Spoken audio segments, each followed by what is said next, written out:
Hello and good morning students, welcome to exam insight. My name is नव्या।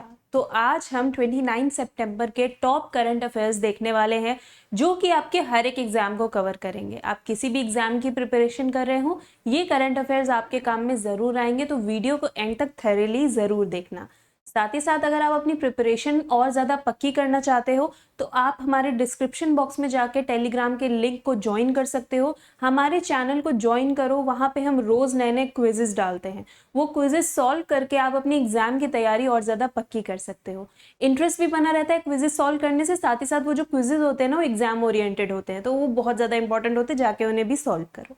चलो अब आगे चलते हैं और एक इम्पॉर्टेंट इन्फॉर्मेशन आपको दे देती हूँ।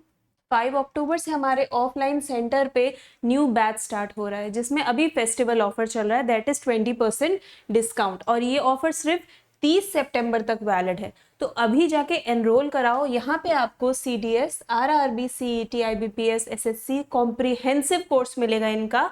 साथ ही साथ बहुत से पर्क्स भी आपको मिलेंगे इसमें। ऑफलाइन ऑनलाइन लेक्चर्स मिलेंगे, एक्सपर्ट फैकल्टीज से आप यहाँ पे पढ़ सकते हो, उनसे अपने सवाल अपने डाउट सब कुछ आप पूछ सकते हैं। ठीक है, एग्जाम ओरिएंटेड लेटेस्ट कंटेंट आपको इसमें मिलेगा।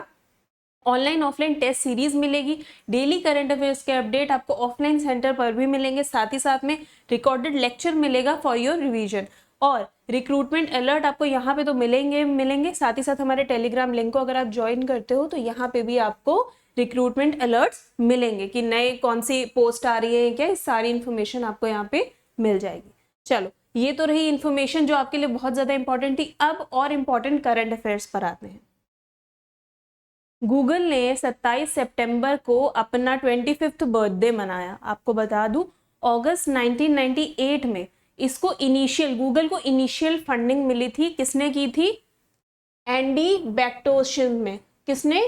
को फाउंडर जो थे सन माइक्रो सिस्टम के। अब सन माइक्रो सिस्टम कौन सी कंपनी थी? ये सेल करती थी कंप्यूटर सॉफ्टवेयर और जो इंफॉर्मेशन टेक्नोलॉजी से रिलेटेड चीजें होती हैं, ये सब इसको सेल करती थी। ये जो कंपनी थी, नाम क्या था? एंडी। ठीक है, इन्होंने इनिशियल फंडिंग दी थी गूगल को, कितने रुपए की? $1 लाख की। ठीक है, उसके बाद में सितंबर को इसकी स्थापना की थी। किसने? सितंबर 4, 1998 को इसकी स्थापना American computer scientist Larry page और सर्जे ब्रिन ने की थी, जो कि स्टैनफोर्ड यूनिवर्सिटी इन कैलिफोर्निया के PhD स्टूडेंट्स थे। इन्होंने इसकी स्थापना की थी। अपना फर्स्ट मोबाइल भी गूगल ने लॉन्च किया था। क्या मोबाइल का नाम था? T-Mobile G1। गूगल ने इसको लॉन्च किया था 2008 में। गूगल, हम सबको पता है, सर्च वगैरह का ऑप्शन तो देता ही देता है, साथ ही साथ में गूगल ऑफर करता है YouTube, Gmail, Android, Google maps. हमारी लाइफ का, हमारी सोशल मीडिया का एक बहुत इंपॉर्टेंट पार्ट है गूगल। हमारे लिए गूगल बहुत इंपॉर्टेंट है। कोई ऐप डाउनलोड करना हो, गूगल प्ले स्टोर। जीमेल पे कोई मेल करना हो तो जीमेल। कुछ वीडियो देखना हो, इवन आप मुझे यूट्यूब पे ही देख रहे हो, ठीक है, वो भी एक गूगल का ही प्रोडक्ट है। तो गूगल आज की डेट में हमारी लाइफ में बहुत ज़्यादा इंपॉर्टेंट है। 25th बर्थडे इसने अपना सेलिब्रेट किया। अगस्त 1998 में इसकी इनिशियल फंडिंग हुई थी। 2006 में यूट्यूब का अधिग्रहण किया था गूगल ने, और सितंबर 4, 1998 में इसकी स्थापना हुई थी। ये सारी चीज़ें बहुत इंपॉर्टेंट है, पूछी जा सकती हैं। ठीक है, चलो नेक्स्ट देख लेते हैं। शेफाली शाह, जिम सर्ब, वीर दास, इनको एमी अवार्ड्स के लिए नॉमिनेट किया गया। अब आपको बता दूं एमी अवार्ड्स होते क्या है। ये US से बाहर जो भी अच्छे अच्छे टेलीविजन प्रोग्राम्स या वेब सीरीज होती हैं जिसका कंटेंट बहुत एक्सेलेंट होता है, उसमें जिनके जिनके रोल्स बहुत ही बेहतरीन होते हैं, उनको ये अवार्ड्स जो हैं एमी अवार्ड्स दिए जाते हैं। अब चलो देख लेते हैं इसकी इंफॉर्मेशन। इंटरनेशनल एमी अवार्ड्स 2023 की लिस्ट में, नॉमिनेशंस की लिस्ट में इंडिया के शेफाली शाह, जिम सर्ब और कॉमेडियन वीर दास का भी नाम है। ठीक है, शेफाली शाह कौन है? इन्होंने Netflix drama series daily crime 2 में 2 के लिए इन्हें best performance by an actress category के रोल में उसमें इनको कैटेगरी में नॉमिनेट किया गया है। आपको बता दूं, इसके अलावा सर्ब को यहाँ पे सोनी लिव की इनकी वेब सीरीज रॉकेट बॉयज के लिए best performance by an actor category में नॉमिनेट किया गया है। जाने माने कॉमेडियन और एक्टर वीर दास को कॉमेडी स्पेशल टाइटल वीर दास लैंडिंग के लिए नॉमिनेट किया गया है। और आपको बता दूं ये जो नेटफ्लिक्स ड्रामा सीरीज है दिल्ली क्राइम 2, इसका जो फर्स्ट पार्ट था ना उसको इसमें बेस्ट सीरीज का अवार्ड ऑलरेडी एमी अवार्ड्स में मिल चुका है, पिछली बार मिला था, ठीक है। और इस बार शेफाली शाह इसके लिए नॉमिनेट हुई हैं। चलो अब आगे देखते हैं, एमी अवार्ड्स के बारे में थोड़ी सी और डिटेल देखते हैं।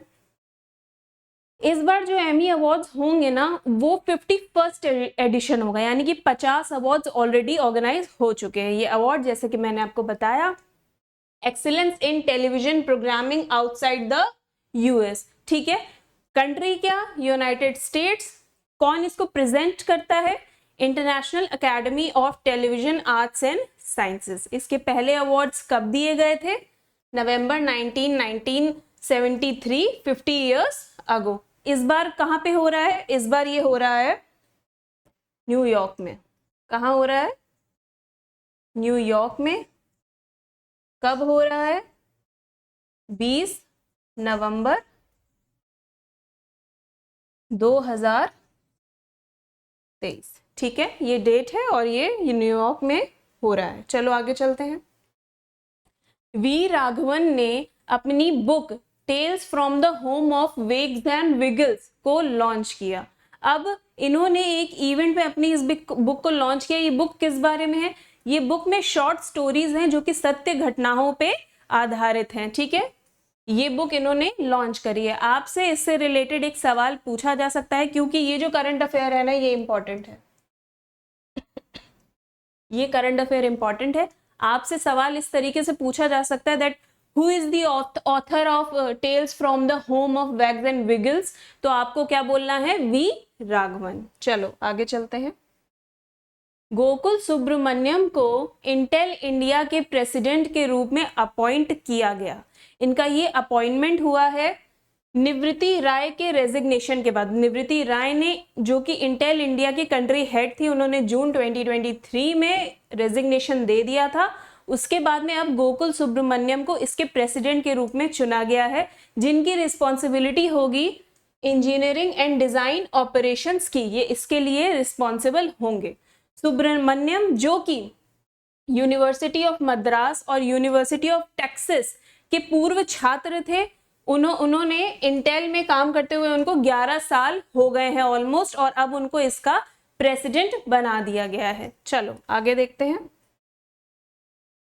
आईएससी बैंगलोर ने टॉप किया है 91 इंडियन यूनिवर्सिटी में इन टाइम्स वर्ल्ड रैंकिंग 2023। आपको बता दूं, टाइम्स हायर एजुकेशन की तरफ से जो रिपोर्ट रिलीज होती है, जो रैंकिंग रिलीज होती है, टाइम्स वर्ल्ड यूनिवर्सिटी रैंकिंग्स 2024, इस बार का एडिशन है 2024, और ये हर साल ही यहाँ पे ये इंडेक्स जो है ये आता है, ठीक है। इसमें शॉर्टलिस्ट किए गए 1000 हायर एजुकेशन इंस्टीट्यूट्स। इन 1000 की लिस्ट में 91 इंडियन इंस्टीट्यूशंस ने अपना नाम दर्ज किया है। बहुत बड़ी बात है कि इस लिस्ट में 91 इंस्टीट्यूशंस इंडिया के हैं, जिनमें इन 91 इंस्टीट्यूशन में टॉप पर आया है IISc Bangalore. In the 2024 edition of the World University Ranking 2024, a record 91 institutions have made it to the list. अब IISc बैंगलोर का फुल फॉर्म आप यहाँ पे देख सकते हो, Indian institute of science Bangalore, ठीक है, इसने टॉप किया है। अब अगर आप टॉप इंडियन इंस्टीट्यूट देखो, टॉप 10 इंडियन इंस्टीट्यूट, तो टॉप तो किया है बैंगलोर ने, लेकिन फिर अन्ना यूनिवर्सिटी चेन्नई आती है सेकंड नंबर पे, जामिया मिलिया इस्लामिया आता है न्यू दिल्ली का, ये थर्ड नंबर पे, महात्मा गांधी यूनिवर्सिटी कोट्टयम केरला आता है फोर्थ पे, Shoolini university of biotechnology and management sciences Himachal Pradesh आता है फिफ्थ नंबर पे, आलागप्पा यूनिवर्सिटी तमिलनाडु की आती है 6 पे, अलीगढ़ मुस्लिम यूनिवर्सिटी अलीगढ़ उत्तर प्रदेश की आती है 7 नंबर पे, बनारस हिंदू यूनिवर्सिटी वाराणसी उत्तर प्रदेश की आती है 8th नंबर पे, भरतियर यूनिवर्सिटी कोयम्बटूर तमिलनाडु आता है 9th नंबर पे, IIT गुवाहाटी असम आता है 10th नंबर पे, ठीक है। अब पूरे वर्ल्ड में यानी कि जो 1000 इंस्टीट्यूशन को शॉर्टलिस्ट किया गया था, इनमें कौन टॉप पर है, टॉप 10 देख लेते हैं। तो यूके यूएस आपको ज्यादा दिख रहा होगा, तो ये तो समझ में आ गया कि अगर एजुकेशन की बात की जाए यूएस यूके टॉप पर है, ठीक है। सबसे बड़ी यूनिवर्सिटी है university of Oxford UK, Stanford university US, Massachusetts institute of technology US, Harvard university US, university of Cambridge UK, और इसी तरीके से आप बाकी भी देख सकते हो। ठीक है, ये हैं टॉप 10 इंस्टीट्यूट्स वर्ल्ड वाइड। चलो अब आगे चलते हैं नेक्स्ट करंट अफेयर की तरफ। मिनिस्ट्री ऑफ टूरिज्म ने ऑर्गेनाइज किया global launch of travel for life. अब ट्रैवल फॉर लाइफ को अगर आप इसका मतलब जानो, इसका उद्देश्य जानो तो क्या है, नाम से ही पता लगता है जीवन के लिए पर्यटक। अब जीवन के लिए पर्यटक का क्या मतलब होता है, देखो जब भी हम कई पर्यटक स्थलों पे जाते हैं तो लोग क्या करते हैं, जैसे हमने कुछ खाया, पैकेट हमने कहीं भी फेंक दिया, ठीक है।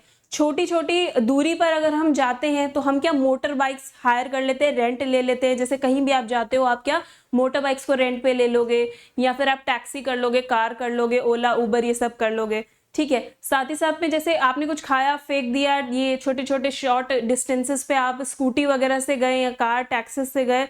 साथ ही साथ में जब आप वाटर बॉटल लेते हो तो एक बॉटल से आप पानी पी करके, जब आप खरीदते हो बॉटल से पानी पी करके उसको आपने फेंक दिया, फिर आपने दूसरी बॉटल ली। प्लास्टिक आप फेंक रहे हो, मतलब आप जहां भी जा रहे हो आप गंदगी कर रहे हो। तो इसके बारे में अवेयरनेस फैलाने के लिए कि इस चीज को बंद किया जा सके, इसको लॉन्च किया गया है, that is travel for life, that is a global launch. ये लॉन्च कहाँ किया गया था, third G20 tourism working group की मीटिंग 2023 में ये ट्रैवल फॉर लाइफ को लॉन्च किया गया था। मिनिस्ट्री ऑफ टूरिज्म ने इसको लॉन्च किया है, किसके साथ में, साझेदारी के साथ UN वर्ल्ड टूरिज्म ऑर्गेनाइजेशन और the United Nations Environment Programme के साथ में पार्टनरशिप में इसको लॉन्च किया गया है। इसका उद्देश्य है कि हम घूमे फिरे सब करें, लेकिन हमें एनवायरनमेंट का भी ध्यान देना है। ठीक है, चलो अब आगे चलते हैं। PM मोदी जी ने दाहोद में FM रिले स्टेशन की नींव रखी। अब FM रिले स्टेशन क्या है, FM रिले स्टेशन का एक उद्देश्य है। उद्देश्य क्या है कि हर एक स्टेट में ऑलमोस्ट 65% पॉपुलेशन तक और 65% एरिया तक जो FM रेडियो के वो होते हैं ना एंटीनास, वो सब जा सके, टावर लग सके। साथ ही साथ में जो ट्राइबल एरियाज हैं, यानी कि जो थोड़े से पिछड़े एरियाज हैं, उन तक भी ये FM रेडियो ये सब पहुंच सके। ठीक है, प्राइम मिनिस्टर नरेंद्र मोदी जी ने फाउंडेशन स्टोन रखी Akashvani Dahod FM relay station project in Gujarat. Gujarat में इन्होंने इसकी नींव रखी है। ये क्या प्रोजेक्ट का नाम क्या है, FM रिले स्टेशन प्रोजेक्ट। ये जो FM रिले स्टेशन ये कवर करेगा अप्रोक्सीमेटली 55 किलोमीटर की रेडियस एरिया को ये कवर करेगा, जो कि अप्रॉक्स 75% के ट्राइबल डिस्ट्रिक्ट को दाहोद के ये कवर करेगा। ठीक है, ट्रांसमीटर जो है वो पार्शियली कवर करेंगे नेबर ट्राइबल डिस्ट्रिक्ट भी, यानी कि मध्य प्रदेश के कुछ ट्राइबल डिस्ट्रिक्ट को भी ये कवर करेगा। ठीक है, इंडिया में UNFPA की रिपोर्ट के हिसाब से 2050 तक जो जनसंख्या है इंडिया की, उसमें 20% बुजुर्ग लोग होंगे। अभी 10% है और ये बढ़ के 20% तक हो जाएंगे 2050 तक।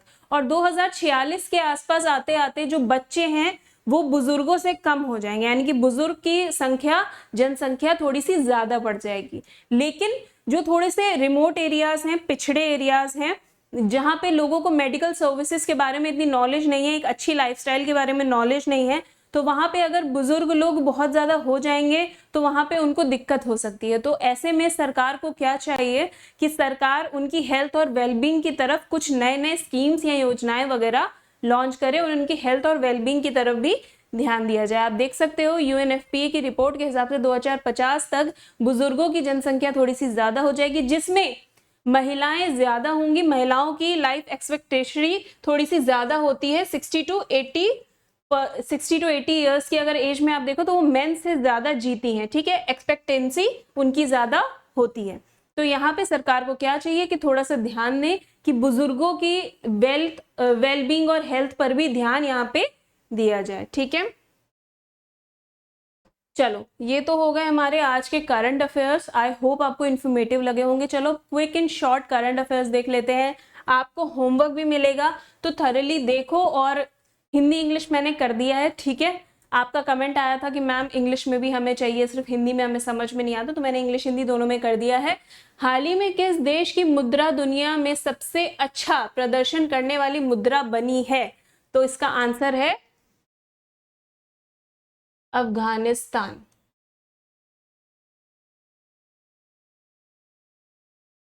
ठीक है। हाल ही में गृह मंत्री अमित शाह ने कहा उत्तरीय क्षेत्रीय परिषद की 31st बैठक की अध्यक्षता कहां पे की है इन्होंने? तो आंसर है अमृत। ठीक है।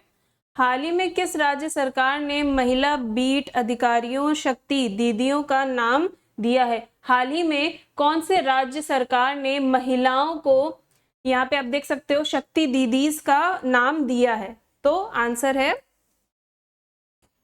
उत्तर प्रदेश। ठीक है। गवर्नमेंट ने इनको विमेन बीट ऑफिसर्स को शक्ति दीदीज का नाम दिया है उत्तर प्रदेश में। ठीक है। डेविड मैकलम जिनका हाल ही में निधन हो गया, वो कौन थे? इसके बारे में मैंने आपको पढ़ाया भी था, ये एक्टर थे। ठीक है। इन्होंने बहुत अच्छे बहुत ही ऑनरेबल काम किया है इन्होंने। हाल ही में कितने बाइब्रेट गुजरात की 20वीं वर्षगांठ की अध्यक्षता की है? Who has recently presided over the 20th anniversary of vibrant Gujarat? फटाफट से इसका आंसर बताओ कमेंट सेक्शन में आप लोग भी। पीएम नरेंद्र मोदी। ठीक है। हाल ही में एशियाई खेलों में भारतीय निशानेबाज शिफ्ट कौर समरा ने कौन सा पदक जीता? Which medal did Indian shooter Sift Kaur Samra win in the recent Asian Games? तो आंसर है गोल्ड। ठीक है।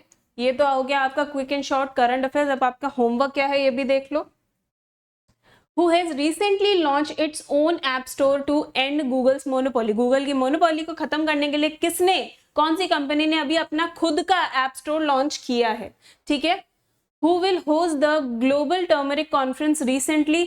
ग्लोबल टर्मरिक कॉन्फ्रेंस रिसेंटली कौन होस्ट करेगा? ये भी मैंने आपको ऑलरेडी कल पढ़ाया था और ये भी मैं आपको कल पढ़ा चुकी हूँ, तो फटाफट से इसका आंसर मेरे को कमेंट सेक्शन में बता दो। ठीक है। वीडियो इन्फॉर्मेटिव लगा हो तो लाइक शेयर कमेंट सब्सक्राइब सब कर देना। Now this is me Navya signing of. कोई फीडबैक देना चाहते हो तो कमेंट सेक्शन में आके देख सकते हो, साथ ही साथ में होमवर्क भी बता देना इसका आंसर क्या है। Now this is me Navya signing off. मिलती हूँ आपसे अपने नेक्स्ट वीडियो में। Till then watch, till then bye bye, take care.